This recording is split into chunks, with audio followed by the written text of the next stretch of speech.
Welcome to another lesson in Federal Civil Procedure. In this video, I'm covering aggregation of claims.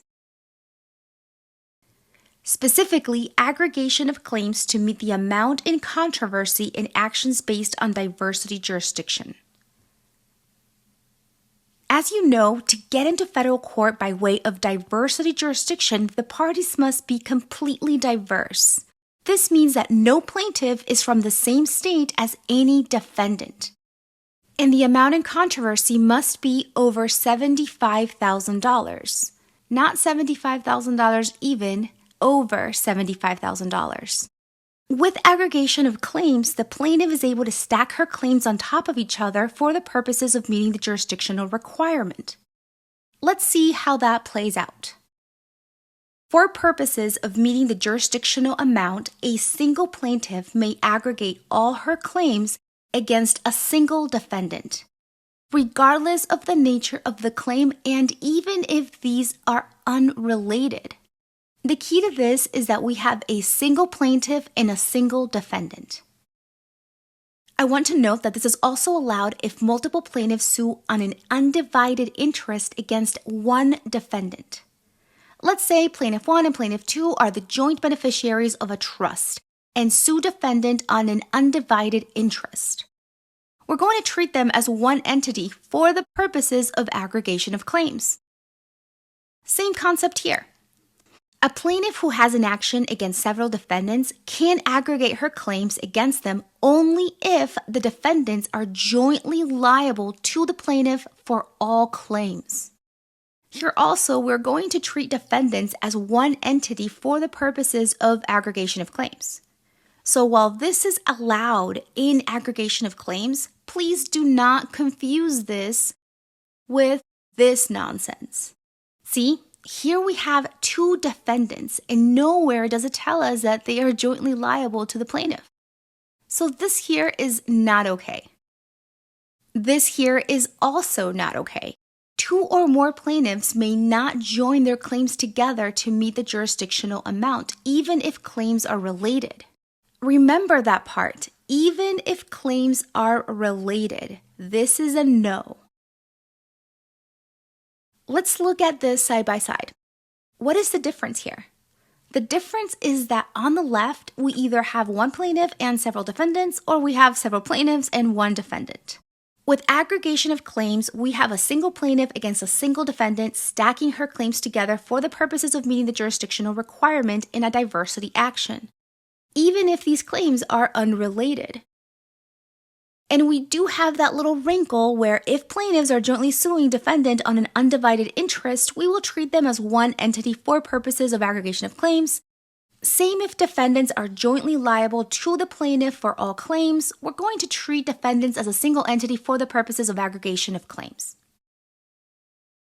Now, let's look at aggregation of claims versus supplemental jurisdiction. Students get these two confused way too often.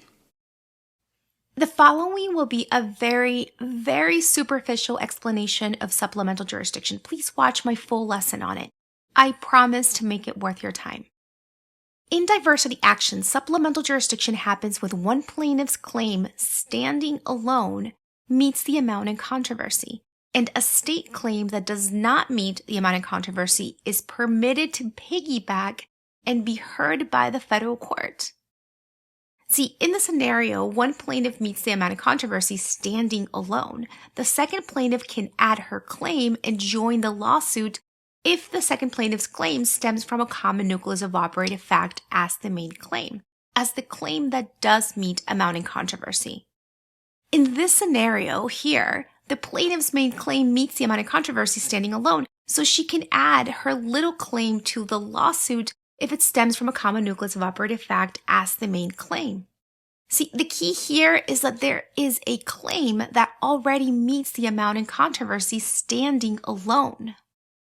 So yes, claims that do not meet the amount in controversy requirement may invoke supplemental jurisdiction if they arise from the same nucleus of operative fact as the claim that does meet jurisdictional amount. However, and this is extremely important, Supplemental jurisdiction cannot be used to override the complete diversity requirement. There must be diverse parties. Supplemental jurisdiction does not allow diversity jurisdiction litigants to circumvent the diversity requirement. Here is a side-by-side look. So the biggest difference here is that with supplemental jurisdiction, you have a plaintiff with a claim that meets jurisdictional requirement on its own. And so we're piggybacking claims that do not meet the amount in controversy required, right? Whereas with aggregation of claims, we're allowing a single plaintiff to stack all her claims together for the purposes of meeting the jurisdictional requirement against a single defendant. All right, next, before we wrap up, I want to clarify an issue that sometimes comes up on exams and it confuses some students. So here goes. Please know that a plaintiff cannot aggregate different legal theories based on one injury. For example, plaintiff sues defendant for one injury using 3 different legal theories: negligence, breach of warranty, and strict liability. Each legal theory, not each claim, each legal theory will ask for $30,000. Here, the amount in controversy is not met. The amount of controversy here is only $30,000. Because it's a single $30,000 injury demanded in 3 different ways, just kind of to see which one sticks. No aggregation here. We are seconds from being done. Quick recap.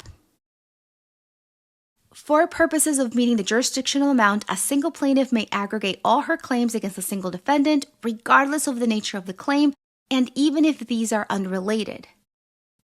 Several plaintiffs can aggregate their claims only if they are seeking to enforce a single title or right in which they have a common or undivided interest.